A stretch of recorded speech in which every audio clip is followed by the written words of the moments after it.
أكبر غلطة ممكن تضيع مجهودك في الجيم هي إنك تفتكر لازم تخس الأول عشان تبدأ تبني عضل. لو مشيت ورا الكلام ده هتخلص وتلاقي نفسك رفيع بكرش أو جسمك ضعيف. ارمي القناعات القديمة دي وتعال أقول لك إزاي تعمل الاثنين في نفس الوقت. يا أهلا بالوحوش، النهاردة هفك لك الشفرة اللي محيرة نص شباب الجيم. لو بجد عايز نتيجة وشكل جسمي يتغير مش مجرد رقم على الميزان، ركز في كل كلمة هقولها. لايك وفولو سريع ويلا بينا ندخل في الحقيقة. جسمك يقدر يحرق دهون ويبني عضل في نفس اللحظة من خلال البادي ريكمبوزيشن. دي بتحصل لما تدي جسمك إشارة إنه محتاج العضل وفي نفس الوقت تحرمه من الطاقة السهلة الكربوهيدرات الزيادة.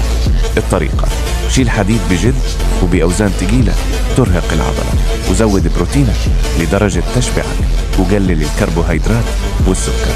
هنا جسمك بذكاء هياخد الدهون المتخزنة في بطنك ويحرقها عشان يبني بيها الألياف العضلية اللي بتقطعها في التمرين.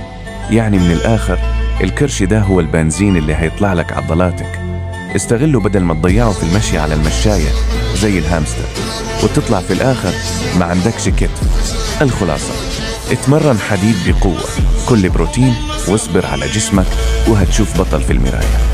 انزل دلوقتي في الكومنتات واكتب لي وزنك وطولك وأنا هرد عليك وأقول لك محتاج كام جرام بروتين في يومك بالضبط.